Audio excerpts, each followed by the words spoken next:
Lepo pozdravljeni vnovič na kanalu Greg's Court. Kdo nas je pogrešal? Ja, kar nekaj časa še nismo slišali, zakaj, mogoče kdaj drugič. Skratka, malo nas YouTube zadeve jezijo, malo nam nagajajo, kakorkoli. Pustimo zdaj le to. Čas je za končnico drugega kroga. Dallas se je po 11 letih, če se ne motim, vrstil v naslednji krog. Vemo, kaj je bilo na zadnje. Postali so prvaki, tista generacija z Dirkom Novickim. Ne bomo prehitevali dogodkov, ne bomo delali vzporednic, to je bilo bolj zdajle za intermezzo. Že to, da se je Dallas uvrstil v naslednji krog, sploh prvi z Luko, je že zelo lep uspeh in mislim, da je ravno pravi čas, da ponovno v naš podcast povabimo Mičota. Mičo, ki je bil že z nami v prejšnjih podcastih in je več kot odličen poznavalec lige NBA. Tako da začnimo! Še prej pa vas vse prav lepo povabim, če ste tukaj novi. Naročite se na naš kanal Greg's Court, da podobne analize, highlightse dobite kar se da hitro, da boste najprej obveščeni, kdaj pride kaj novega z naše strani. Vljudno vabljeni in hvala.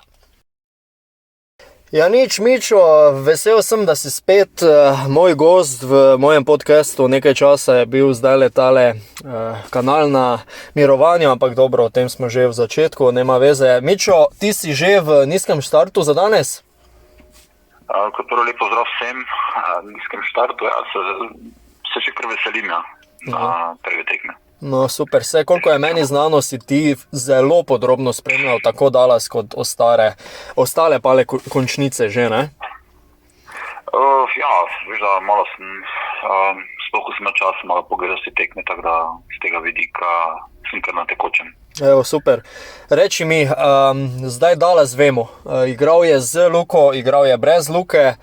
Si ti videl kaj posebnega, kar se tiče, ko so igrali brez njega, ko so morali ostali igralci stopiti v ospredje, in če si tudi videl mogoče kaj drugačnega, ko se je Luka vrnil? Kako bi to zdaj rekel? Mislim, da ekipa od decembra dalje deluje, tam nekje od Božiča dalje deluje dosti bolj homogeno. Ja, brez Luke so definitivno stopili skupaj. Sploh Brunson je prevzel, bom rekel, vajeti v svoje roke in je definitivno bil nosilec igre v tistem momentu. Je pa tudi res, da je celotni ekipi matchal v tej seriji. Ja. Tako da, ja, mislim, je bilo kar precej igralcev, ki bi jih lahko izpostavil, tudi Bullock, tudi Kleber, Finney Smith, mislim, mogoče Dino malo več pričakoval od Dinvidija, ampak upam, da se bo do zdaj v tej seriji tudi njemu odprlo. Tako je, vse časa še je na pretek, vse se začenja z ničle. Ja, nič, Luka je nazaj, to je dejstvo, danes ga normalno pričakujemo v prvi peterki za polno minutažo, kot smo to navajeni. Verjameš, da je že v polni formi, verjameš, da je zdrav in kaj lahko od Luke sploh pričakujemo v njegovi sploh prvem, drugem krogu končnice? Ne, vemo, da je to neka novost pri Luki. Ja, to je zelo dobro vprašanje. Zdaj, mislim, če gledamo, da je bil dobrih 10 dni odsoten zaradi poškodbe, prišel nazaj, pa na dveh sledečih tekmah dvakrat preko 30 točk dosegal in spet nas bil nosilec oziroma vodja ekipe. Zdaj, potem takem, ko so imeli par dni dodatno prosto, ja, jaz mislim, da ne bi smelo biti ovira, da pride spet v pravo playoff formo. Tako je, se strinjam, mislim, da je zdaj rehabilitacija že zdavnaj zaključena, no. Je pa zanimivo, zdajle Utah je pozabljen, Utah je za Dallasom, sledi Phoenix, ki je, upam si trditi, veliko bolj močnejša ekipa, vse to so že dokazali. Ne verjamem, da si lahko Dallas privošči takšne začetke kot proti Utahu, ko vemo, da so praviloma prvi polčas zaostali, pa so nekako vse skupaj nadoknadili v tretji četrtini. Kako gledaš ti na to situacijo? To mislim, da se je kar dogajalo skozi celotno sezono. So bili ne vem, 10 do 15 točk zadaj, pa so potem bili v stanju spreobrniti. Mislim, da so celo bili, kar se tega tiče, najboljša ekipa lige. Preko 15 tekem na tak način tudi zmagajo. Tako da to zdaj verjetno ni samo povezano z to serijo proti Utah.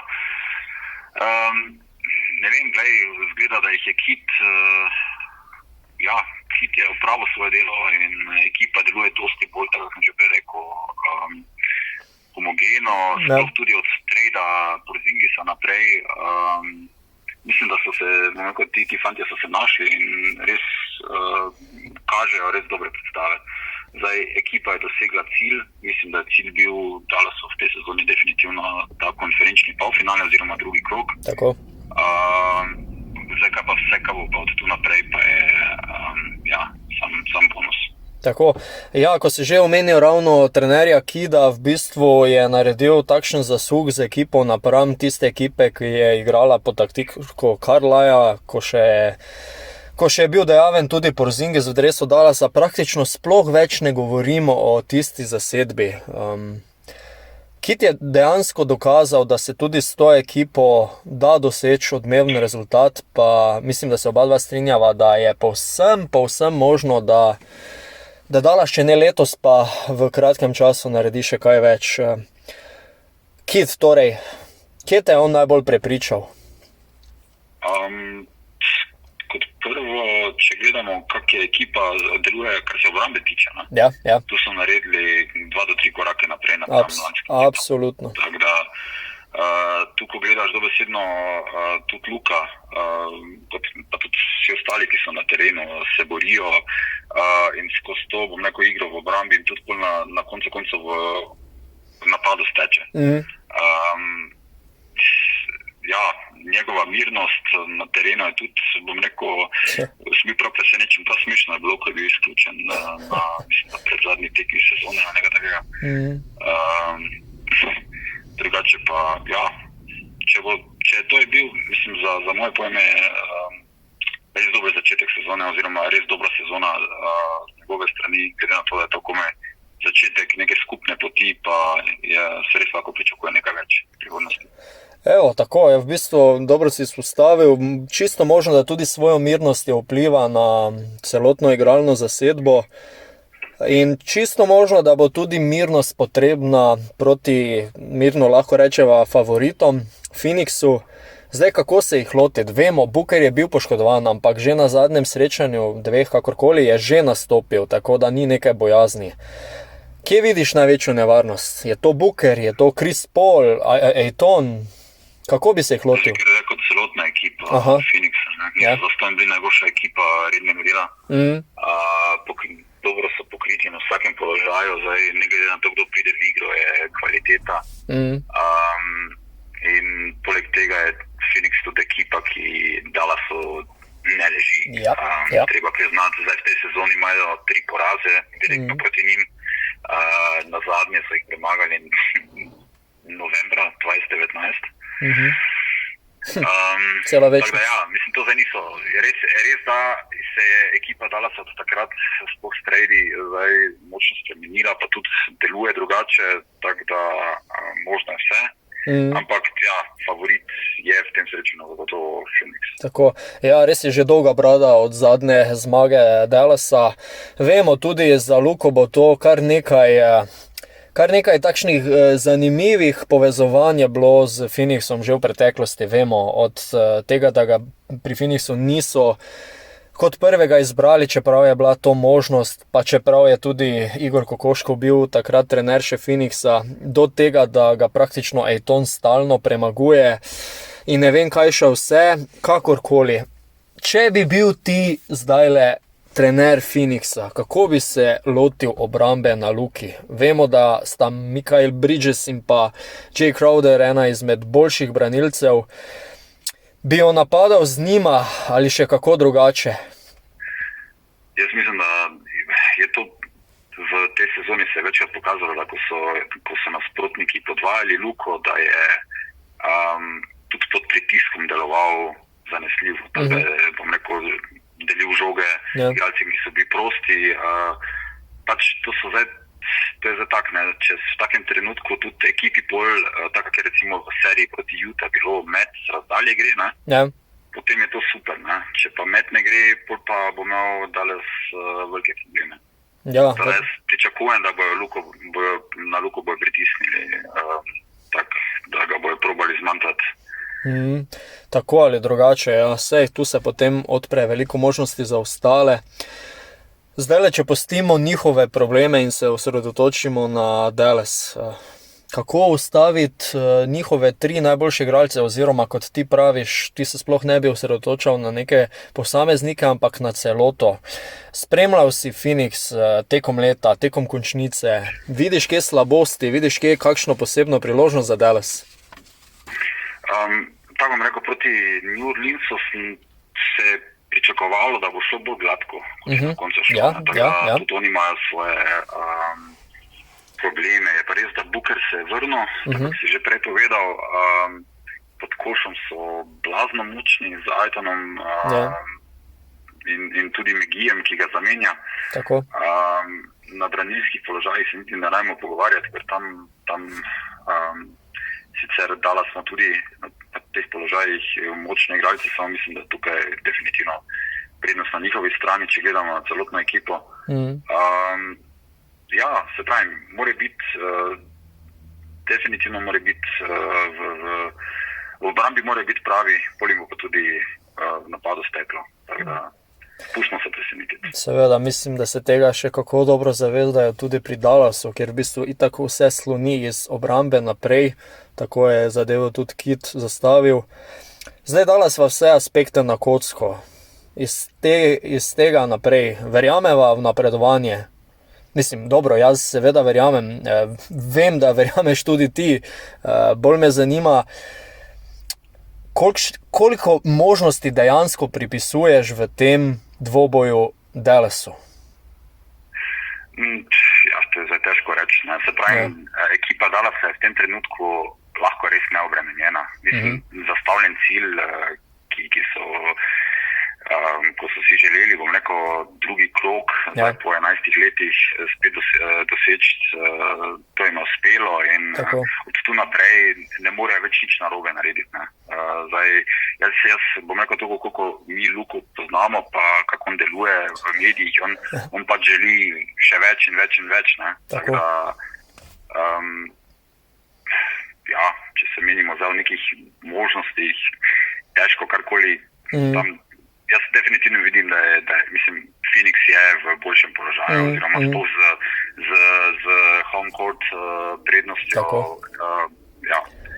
Drži, ja, tekme si bodo sledile ene za drugim. Mislim, da sto v prvih 4 tekmah samo dan počitka, če se ne motim, popravi me, če se motim, no kakorkoli. Tako da kakršnakoli zmaga na tujem parketu bi bila zlata vredna.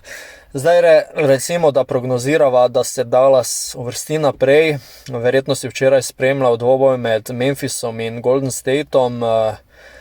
Točka je odločila v korist Warriorsov. Koga bi ti želel raje v konferenčnem finalu? O prepostavki seveda, da se tja uvrstimo. No, na koncu je tak, če hočeš biti najboljši, moraš premagati vse. Najboljšega.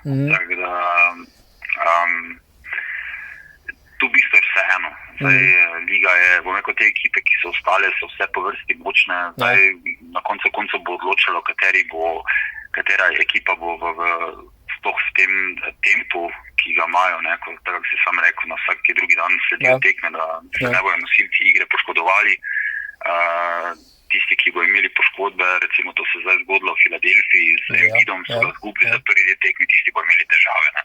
Že z tega vidika tudi recimo Miami ima zdaj definitivno prednost, veliko prednost pred Filadelfijo. Drži. Recimo v tem dvoboju. Kar se tiče Grizzlyjev pa Warriorsov, to je tudi včeraj bilo zelo izenačeno, to mislim, da bo kar. To je lahko en dvoboj, ki se bo čez tam 6-7 tekm odločal. Ja, ni dvakrat za več, in takoj, ko se zgodi kakšna poškodba, še posebno, če gre v tem primeru za Embiida, ki mislim, da je, ličnico ali kaj je zlomil, ali očesno kost, kakorkoli. Ja, za prvi tekmi mislim, da so vezaj. Oziroma ga definitivno ne bo na prilih. Tako. Ja, nič, v redu, zaenkrat sva naredila en tak hiter, kratek uvod v serijo. Navijaško si nekako želimo seveda, da bi bila čim prej zaključena v korist Dallasa, po drugi strani pa se ne bi nihče branil 6-7 tekem, mislim, da se tu strinjamo. Mičo, najlepša hvala še enkrat, da si vzel čas. To je bilo zdaj, ja, seveda, z veseljem. Mislim, da je bilo zdaj že tvoje tretje gostovanje, pa nikakor zadnje. Tako da, hvala še enkrat. Še karkoli posebnega nisva izpostavila, bi mogoče še sam želel povedati. Zdaj, če se iskreno povedano, v tem trenutku mi nič ne pride na pamet. Saj mislim, da sva kar orisala. Držimo za pesti za Dallas, ne? Absolutno, več bo pa znanega jutri po 4. uri, ko se tekma začne. Pol pa direkt na šiht, ne? Točno tako. Ni druge.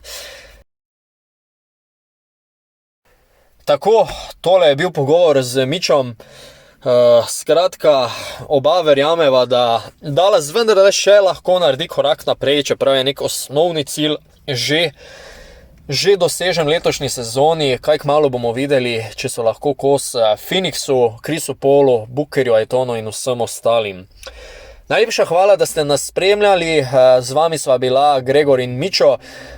Za podobne analize, highlightse vas vljudno vabiva, da se naročite na naš kanal, da boste čimprej in predvsem takoj obveščeni o novejših zadevah, podcastih, highlightsih in tako naprej. Do naslednjič, lepo vas pozdravljam, vse dobro in gremo Dallas!